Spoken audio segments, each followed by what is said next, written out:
Hola, Dios te bendiga. Vamos a comenzar con una oración en nombre del Padre, del Hijo y del Espíritu Santo. Te pedimos, dulce amado Señor, que nos ilumines, nos capacites con tu gracia, con tu luz, que podamos, dulce amado Señor, reconocer que sin Jesús no somos nada. Él es la vid, nosotros los sarmientos, mi Señor, y sin Él no tenemos fuerza ni capacidad de hacer nada. Sobre todo no tenemos fuerza para perseverar. Protégenos, Señor, de mundo, carne y demonio, de las debilidades externas y las internas. Y ayúdanos a reconocer, Señor, por sus frutos, cada cosa sabiendo si viene o no viene de ti. En el nombre del Padre, del Hijo y del Espíritu Santo. Amén. Hemos visto en otros videos de que desde los 1920 se viene abiertamente hablando, ¿verdad?, de la nueva era, y se viene hablando de cómo se quiere permear toda la cultura de una forma nueva de pensar. Claro, ellos en su lenguaje lo exponen como pasar de la era de Piscis a la era de Acuario. Ellos lo ponen como pasar del pez, que es Cristo para ellos, a Acuario, que es una nueva era de libertad y demás, donde el pensamiento es libre y lo más que se busca es la unidad, la comunión, pero tomando el riesgo de no tener posición, tomando el riesgo de que una unidad a base de que todas las verdades tengan el mismo peso, de que todas las ideas sean relativas, lo cual el Papa Benedicto XVI hablaba mucho de esto, del el problema de la herejía del relativismo.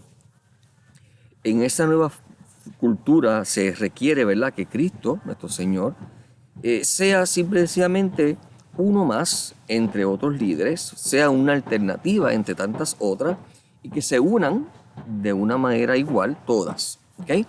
Lo cual entonces contradice por completo cuando Cristo dice, no, yo soy el camino, la verdad, la vida. Nadie va al Padre si no es por mí. Le estamos diciendo, no, Señor, tú sabes, tú eres un camino, tú eres una parte de la verdad, tú eres parte de la vida, pero hay muchos otros caminos. Pero esa tendencia viene tomando fuerza. Y nosotros siempre pensamos que el anticristo, por ejemplo, es una figura que va a llegar solamente al final de los tiempos. Pero si ustedes buscan en la primera carta de Juan, él te dice claramente de que sí, ciertamente viene un hijo de la perdición al final de la historia, pero para preparar su llegada hay muchos otros anticristos y hay un espíritu de anticristo que se va manifestando en cada época y en cada era, en cada generación. Así que hay más, podemos decir que hay muchos anticristos, claro, va a haber uno que es el culmen al final, pero hay mucho espíritu anticristo y tenemos que tener cuidado porque esto se mete entre nosotros y a veces pensamos que va a venir necesariamente de una persona extraña, de un tipo siniestro que va a aparecer un día y va a decir tienen que adorarme, y nunca hemos visto de que Jesús dijo bien claramente, no, va a venir con un poder de engaño que inclusive va a engañar a los elegidos. Y muchos santos padres entendían siempre que este anticristo viene desde dentro de la misma iglesia. Las profecías de la Virgen en Nazaret y en Fátima advierten de cómo el humo del infierno, ¿verdad?, puede entrar dentro de la iglesia. Claro, no va a destruirla porque la iglesia no es una estructura, la iglesia no es el Vaticano, la iglesia no está en Roma, la iglesia está en todas partes del mundo donde hay un católico como tú y como yo que ama al Señor. Pero como institución, sí la puede destruir. Sí puede destruir el Vaticano. Sí, eso no tendría ningún problema con la promesa de Cristo, porque Cristo nunca dijo que el Vaticano nunca será destruido. Él dijo, mi iglesia siempre estará y podrá vencer las puertas del infierno. Y esto es claro que, ¿verdad?, que también lo tomemos en cuenta, porque recuerda que Jesús no dijo, el infierno nunca va a poder vencerla, ¿no? Lo que dice es que el infierno no va a poder resistirlo. O sea, la iglesia va a atacar el infierno y le va a vencer en Cristo. Pero siempre, ¿verdad?, a base de la misma vida de Cristo. Esto fue predicación, sufrimiento, muerte, pasión, resurrección. Así que, teniendo esto en cuenta, tenemos que estar alerta y por sus frutos conocer cuando, ya sea consciente o inconscientemente, estas manifestaciones se dan entre nosotros.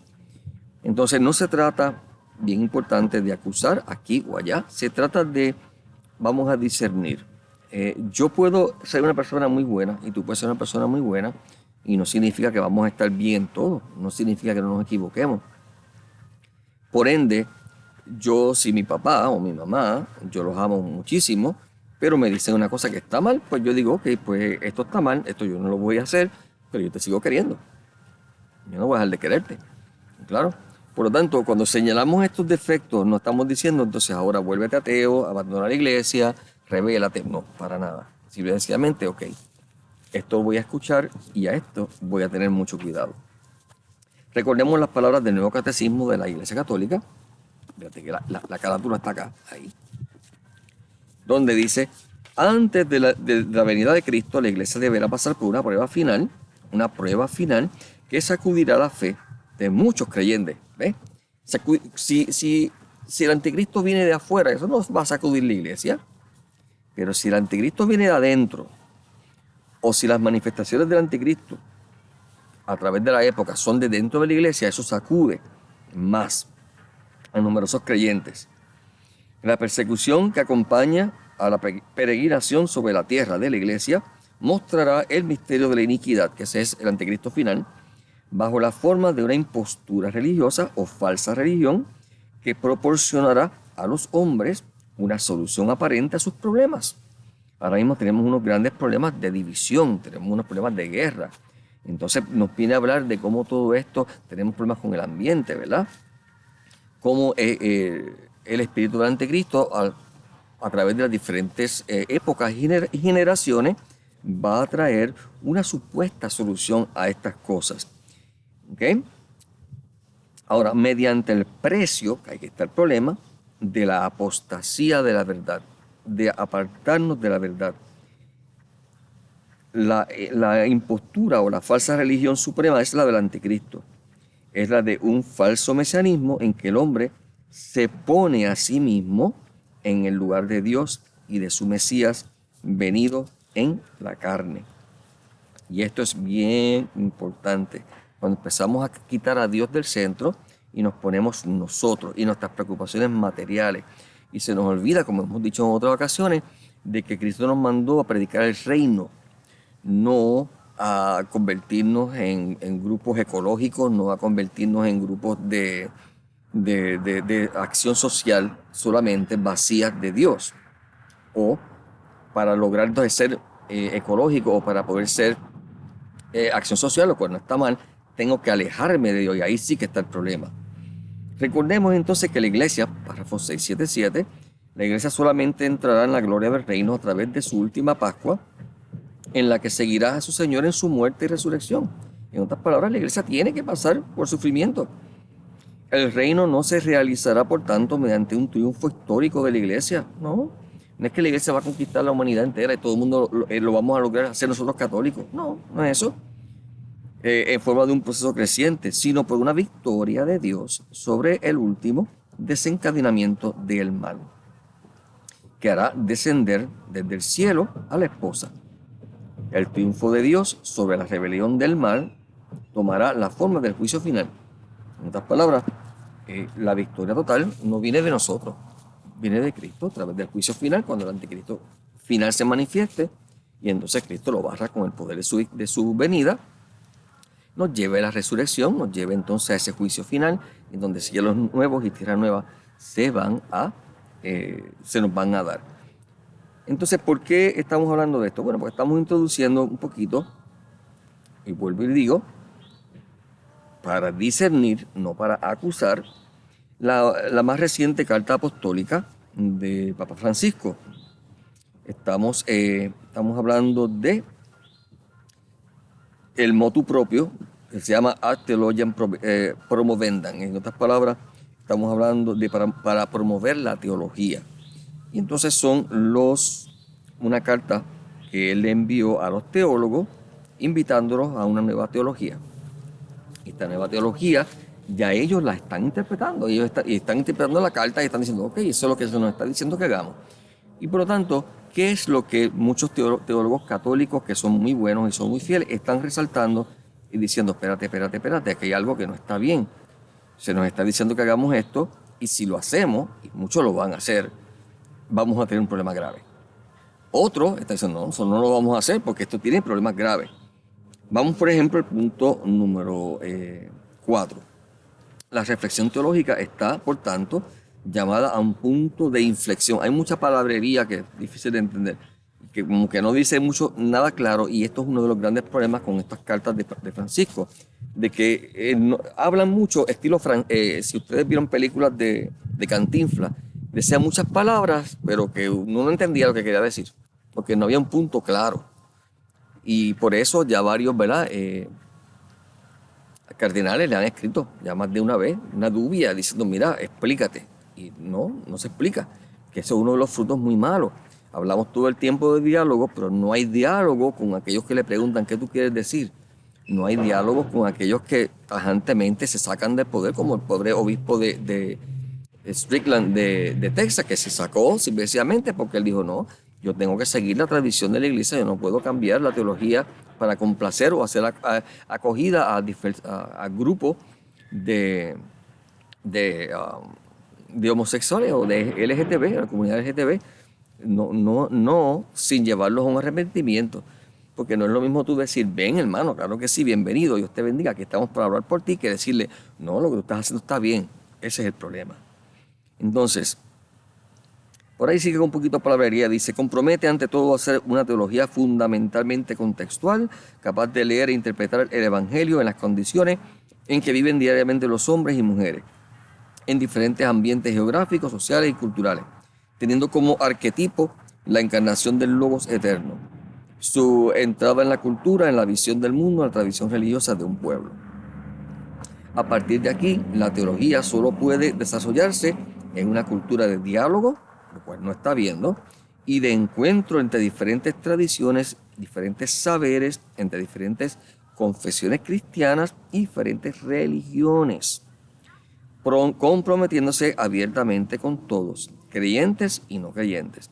Suena muy bonito, porque suena como que, ay, qué lindo, quiere decir que vamos a entrar en diálogo y vamos a ver qué ellos tienen que decir. Todo el tiempo se está escuchando y todo el tiempo sabemos lo que ellos tienen que decir, porque ellos son los que tienen control de los medios sociales. Ellos son los que controlan las noticias, ellos son los que controlan todo. Sabemos porque precisamente a nosotros cuando tratamos de expresarnos como cristianos es que se nos opaca, a nosotros es que no se nos cubre en los medios cuando hacemos una marcha contra el aborto. No se da la noticia, solamente se da lo que es malo. Pero sobre todo el gran problema de todo esto es que nos hemos sentado, se está proponiendo, y ya lo están haciendo algunos de estos teólogos, a escuchar entonces a grupos LGTB, a grupos de otras cosas, diciendo, es que nosotros no es que queremos que nos respeten, es que queremos que ustedes redefinan y que quiten el que el homosexualismo es una condición o que está mal. Eso es lo que queremos, punto. O sea, no vamos a ceder con nada que no sea celebrar nuestra condición y reconocer que Dios nos hizo así y que tienen que aceptarnos y respetarnos porque esto es lo que Dios quiere. Y ese es el problema. ¿Okay? Cuando hablamos entonces de otras religiones, recordemos lo que dije al principio. Todo el tiempo la nueva era ha querido que se haga una religión universal llena de paz entre todo el mundo, porque va a acoger y va a mezclar hinduismo, budismo, islam, todo esto en una sola cosa. Cuando Cristo vino, ya el judaísmo estaba, ya el budismo existía, ya existía el hinduismo. Cristo nunca dijo, vayan a dialogar, vayan con ellos y compartan a ver qué tienen que decir. Él les dijo bien claramente a los apóstoles, vayan por el mundo entero y enséñales a cumplir todo lo que yo les he mandado. Y hagan de todos los pueblos mis discípulos, bautizándolos en el nombre del Padre, del Hijo y del Espíritu Santo. ¿Okay? Yo estaré con ustedes todos los días hasta el fin del mundo. San Pablo lo intentó. San Pablo se sentó, si ustedes miran Hechos de los Apóstoles, lean donde dice Pablo ante el Areópago, él fue a una parte de Grecia y él dijo, mira, aquí hay muchos dioses, pues vamos a ver si por aquí logramos entrar en un diálogo. Y se sentó con todos los filósofos de la época y empezó, ustedes tienen aquí al Dios tal y al Dios tal, al Dios tal. ¿Ves? Pablo, que es bien estricto con eso, ahí cedió para ver si podía lograr algo con ellos. Sí, este es el Dios tal, pero ahí tienen una estatua al Dios desconocido. Pues yo vengo a hablarle ahora a ese Dios desconocido. Pablo sufrió un gran fracaso porque Pablo le hizo ver que el Dios desconocido era uno entre todos los dioses que vean allí. Y ellos estaban escuchándolo hasta que vino y habló de Cristo, de la resurrección. Cuando habló de la resurrección se echaron a reír Y le dijeron, vete, otro día hablamos. ¿Cuál fue la conclusión de Pablo después de haber intentado hacer esto? De ahora en adelante se acabó. De ahora en adelante no hablo más que de Cristo y de Cristo crucificado. De ahora en adelante se acabó la sabiduría humana, vamos a hablar directamente con poder de Dios. Pablo se dio cuenta de que no hay forma de tú llevar a Cristo sin que cause roncha, sin que otras personas se rebelen. Jesús lo dijo bien claramente, yo no vine a traer la paz, yo vine a poner a padre contra hijo, hijo contra padre, hermanos contra hermanos. ¿Por qué? Porque tenemos que tomar postura. Jesús nunca pretendió, yo vengo a establecer un reino de paz en que todos los hombres se van a amar. No, el reino de Dios viene, pero viene por el poder de Dios al final de la historia. Así que es bien importante que entendamos que mientras Cristo está entre nosotros, ¿qué fue lo que dijo Cristo? Si a mí me han llamado demonio, a ustedes los van a llamar peor. Si a mí me van a matar, a ustedes también los matarán. Jesús nunca dijo, yo voy a acomodar mi lenguaje para que entonces mi cultura judía me acepte. Yo voy a acomodar mi lenguaje para que la cultura griega me acepte. No, yo voy claro a mi punto. Y cuando Pablo aprendió la lección, luego iba a estas personas helenistas, griegos, y él no le decía, muy bien muchachos, ahora ustedes sigan, ¿verdad?, con sus estatuitas de dioses y cosas, pero entonces también sirviendo a Dios. No. Cuando tú miras en la conversión, por ejemplo, de uno de los pueblos, no recuerdo el nombre del pueblo, ellos quemaron todos los libros de magia, hicieron una gran foguera, una gran hoguera, y quemaron todo. Ellos no dijeron, vamos a unir tu religión con la nuestra. No, ellos vamos a renunciar a nuestra religión porque tú nos has traído la religión verdadera. ¿Okay? ¿Por qué a Pablo por poco lo linchan? Porque estaba predicándole en Atenas de que no siguieran adorando a la diosa Artemisa, porque eso es un falso ídolo. Él no le dijo, eso que ustedes tienen ahí es muy bueno, vamos a dialogar, dime cómo te entiendes que podemos unir a Cristo con tu diosa Artemisa. O sea, esto no funciona y sus frutos han sido horribles durante la historia. Y la definición de locura es intentar lo mismo muchas veces y pretender que tenga un resultado diferente en la última vez. Siempre va a tener, si hace lo mismo, va a tener el mismo resultado. Así que aquí tenemos un gran problema, porque para poder nosotros lograr entonces asentarnos a escuchar y que tú como hindú, o tú como LGTB, o tú como budista, o tú como islámico, me hables a mí de lo que yo tengo que ser, entonces tengo que dejar de escuchar a mi Jesús, porque tengo que decirte, como ha tenido que decir Francisco, muy bien, con que tú tengas tu religión, sigue con tu religión, que eso está muy bien. Ese es el precio que tengo que pagar para lograr entonces entrar en un supuesto diálogo. Y eso no fue lo que nos mandó el Señor. Dice, la necesidad del diálogo es de hecho intrínseca al ser humano, eso es cierto, y a toda la creación, y es tarea peculiar de la teología descubrir la huella trinitaria en la creación, pues hace que el cosmos en que vivimos, el universo, sea una trama de relaciones y en el que es propio de todo ser viviente tender hacia otra cosa. En otras palabras, es más importante la unidad entre nosotros como los seres humanos y ver que ese Dios que se manifiesta en la naturaleza nos quiere llevar a la unidad. Eso no es cierto. Con todo respeto que se pueda merecer, eso no es cierto. Y muchos de estos teólogos están muy preocupados porque ni somos panteístas, ni creemos en que Dios está en la naturaleza. Nosotros creemos que Dios hizo la naturaleza, es una manifestación de su amor, pero Dios no está en el árbol. ¿Okay? El árbol es una cosa. Ni creemos, por lo tanto, de que el universo nos está llevando a un destino de unidad. Jesús lo dijo bien claramente, no. Ustedes siempre serán un pequeño rebaño. Su trabajo es ser fieles testigos de la verdad, para que aquel que es de la verdad los reconozca. Nunca fue, vamos a lograr entonces el milenarismo, vamos a lograr la unidad entre todos los pueblos. Esa no es la misión de la iglesia. Para nada. En el párrafo, o en el, no sé cómo lo divide, estos son párrafos o qué, número 8, por ejemplo, en el 7, perdón, dice, de esta manera la teología puede contribuir al debate actual sobre el repensar el pensamiento, mostrándose como un verdadero saber crítico, como saber sapiensal, no abstracto e ideológico, sino espiritual. Una de las cosas que el New Age dice mucho es precisamente yo no soy, y la gente repite, yo no soy religioso, yo soy espiritual. Porque cuando yo soy espiritual, lo mismo yo puedo decir que Brahman es una energía y ese Dios energía está en mí por ahí. Por ahí hay un video de una muchacha que supuestamente murió y está hablando de cómo ese Dios, esa cosa, como ella lo dice, esa energía o lo que sea que esté por ahí, O sea, yo sé que no es una energía, es mi Padre. Tiene nombre, se llama Yahvé. Tiene un hijo, se llama Jesús. El Espíritu Santo es el amor entre los dos. Yo sé quién es, no es una cosa, no es una energía. Tiene nombre, se ha mostrado. Pero este tipo de pensar, esta forma de pensar de que es todo relativo, no podemos poner un nombre porque si le pongo un nombre ofendo a la otra religión, no viene de los mandamientos de Dios. ¿Ok? Dice, un conocimiento trascendente, ¿ok?, histórico, pero al mismo tiempo atento a la voz del pueblo, por tanto, una teología popular, dirigida misericordiosamente a las heridas abiertas de la humanidad y de la creación,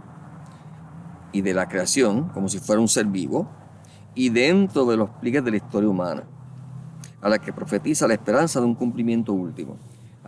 Una esperanza de un cumplimiento último, ¿a qué se refiere? Un reino humano en que podamos vivir en paz todos. Eso no es la promesa de Dios. La Nueva Jerusalén es la promesa de Dios. Una teología popular abierta a la humanidad, que escuche a la humanidad. Sí, yo tengo que escuchar de cierta manera, pero no puedo. La función de la teología es enseñar al pueblo, y no de que entonces el pueblo, a base de votos, a base de cuánta gente está de acuerdo, entonces redefina lo que es la verdad, porque entonces se está cumpliendo lo que dice el catecismo, una apostasía causada porque el hombre se pone en el centro, donde lo más importante es las relaciones humanas, donde lo más importante soy yo, donde lo más importante es mi punto de vista, no la revelación, donde no soy yo que me adapto a Dios, sino un Dios que se adapta a mí. Ese es el problema. ¿Cómo yo voy a decir a Dios que Dios se adapte a mí? Y este tipo de peligro, este vocabulario tan genérico, ya está causando grandes discusiones porque es bien peligroso. ¿Ok? Dice en el párrafo 8, hay una frase que a mí me gustó mucho, que no es que me gustó, perdón, sino que es bien importante, quiero encontrarla aquí. Dice, dejándose seriamente interpelar por la realidad para convertirse en el discernimiento de los signos de los tiempos, en el anuncio del acontecimiento salvífico del Dios ágape. Esta insistencia, el Dios ágape, es el Dios, cuando hablamos de ágape, hablamos de acogida, hablamos de bienvenida, hablamos de que todo el mundo se sienta bien chévere. Si Jesús dijo, yo vengo a poner padre contra hijo, hijo contra padre, no es un Dios de ágape. Es ágape entre todos aquellos que quieren amar en el amor de Cristo. Es ágape para aquellos que, amando a Cristo, se sienten movidos a amar al hermano. Pero no es ágape cuando por yo amar al hermano y para que no se sienta mal, tengo que callar a Cristo. Cuando yo tengo que reunirme con personas de diferentes religiones y no puedo decir en el nombre del Padre y del Espíritu Santo porque los ofendo, sino que tenemos que decir, muy bien, vamos a tener un pensamiento energético de positivismo entre todos. Eso es nueva era, eso es un espíritu anticristiano. ¿Cómo le podemos pedir a los teólogos que tengan ese tipo de pensamiento? Dice, comunicado en Jesucristo. Por eso, ante todo, es necesario privilegiar, o sea, darle primer lugar al conocimiento del sentido común del pueblo. La iglesia está para enseñar a la humanidad, no para adaptarse a los vaivenes de la humanidad, no a los vaivenes de la mayoría de las personas, no de una encuesta. No somos una fe de encuesta. Somos la fe de la revelación en Cristo, Cristo que se revela. ¿Okay? Dice que este hecho, lugar teológico, en que está hablando del sentido común del pueblo, es un hecho de lugar teológico en que habitan muchas imágenes de Dios, que muchas veces no corresponden al rostro cristiano de Dios. O sea, ¿cómo tú me vas a decir a mí entonces que estamos hablando y que estamos cumpliendo con la voluntad de Cristo, de vayan y hagan que todos los pueblos sean mis discípulos, cuando estamos diciendo tenemos que escuchar a ese sentido común, a esa forma de pensar del pueblo, a esas encuestas en donde muchas veces su rostro no es cristiano, donde realmente Cristo no es el centro, pero que tienen buenas ideas? Entonces, ¿qué estamos diciendo? Pues estamos diciendo lo mismo que estaba diciendo la Nueva Era del 1920, que escuchemos junto a Mahoma, junto a Krishna y cualquiera de estas personas, y que Cristo sea una alternativa más. Nosotros podríamos decir, no, es que tú estás interpretando mal esa lectura, porque se puede interpretar diferente esa carta. ¿Es posible? Yo no te puedo decir que no, pero ese no es el problema. A ti no tienes que preocuparte cómo yo lo interprete. Tienes que preocuparte cómo lo interpreten los teólogos. Y el problema es que ya está ocurriendo. Cuando nosotros vemos las noticias de los canales católicos, estamos viendo ya como entre los teólogos hay una discusión, porque teólogos como Padre Martín están diciendo, eso lo que quiere decir es que tenemos que acoger a todos y dejar de predicar en contra del adulterio, tenemos que dejar de predicar en contra del homosexualismo para que todos se sientan acogidos. Y otros diciendo, no, es que esto es peligroso, nosotros no podemos hacer esto. Así que a ti no te preocupes lo que yo piense o si lo estoy leyendo bien o lo estoy leyendo mal. Es que ya ellos lo están leyendo así. Y yo lo que estoy es diciéndote lo que está ocurriendo. Lo que ya está ocurriendo. Y a dónde nos puede llevar. Y estoy tratando de que entiendas porque estas posturas son peligrosas y no son buenas.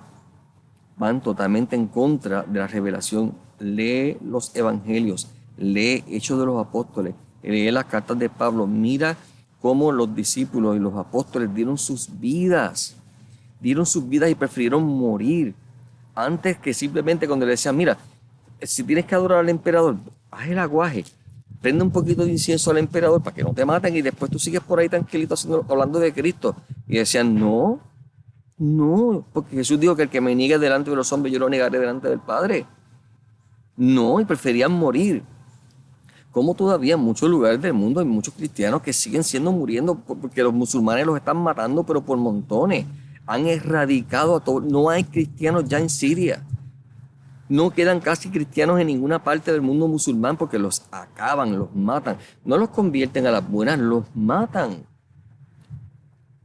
Y nosotros entonces vamos a estar hablando ahora en vez de hablar de una predicación valiente y de permanecer firmes en la fe, no, que tenemos que callar, disimular nuestra fe porque tenemos que acoger a todo el mundo para que todo el mundo reine la paz. Esa no es la misión de la iglesia, mis hermanos. Así que le pido al Señor que te dé discernimiento, ¿verdad? Que puedas entender lo que te estoy diciendo, que no te escandalice, porque no se trata entonces de criticar y decir aquel es malo, aquel es bueno, se trata de decir, ok, vamos a ver si papá en esto está equivocado o no, si está bien lo seguimos y si no, entonces no lo seguimos. Y seguir entonces orando y pidiendo al Señor que interceda y que nosotros tengamos luz para que cuando tengamos en algún momento posiblemente que tomemos postura del lado correcto. Porque si esta división sigue así, si se llama diálogo pero no se dialoga, porque no se le permite hablar a nadie que no sea de acuerdo a lo que él quiere que se diga, puede que llegue el momento que tengamos que decir, bueno, vamos a tener que entonces ver si somos rebeldes o no somos rebeldes, ¿qué vamos a hacer? Así que tenemos que ser fieles a la fe, a la tradición de la iglesia. Siempre se dijo por años, donde está el Papa está la iglesia, ciertamente así lo había sido hasta ahora. Ahora mismo, sí, él es el Papa y tenemos que estar con él, pero tenemos que ver que para obedecerlo, ¿okay? Hay que obedecerlo mientras lo que nos diga sea lo correcto. Así que seguimos firmes en la Eucaristía, seguimos firmes con la Virgen María, seguimos firmes con nuestra fe católica, con lo que está revelado en la tradición, lo que está manifestado en la Biblia y manifestado también en el Nuevo Catecismo como un resumen, pero reconociendo entonces que vivimos un momento de confusión en donde no tenemos entonces que simplemente a ciegas seguir todo lo que se nos dice, sino discernir qué es lo que Dios quiere, cuál es la voluntad de Dios. Y esto no es nuevo, mis hermanos. Si miran las cartas de Pablo, un montón de veces las peleas de él son precisamente porque dentro de la iglesia había gente enseñando disparate, había gente haciéndole la guerra abierta a Pablo. Y Pablo abiertamente dice, eso está mal, y estos hijos de la perdición, Dios los juzgará. Por lo tanto, nunca ha sido nuevo y nunca ha sido algo extraño al catolicismo que tengamos que señalar lo que está mal. Seguir firmes en la verdad, pero señalar lo que está mal para que el ignorante no caiga. Todas las cartas de Pablo están llenas de esas mismas peleas. Si no me creen, léanlas. Ojalá esto los rete a que lean, que tanto insisto en que lean la palabra.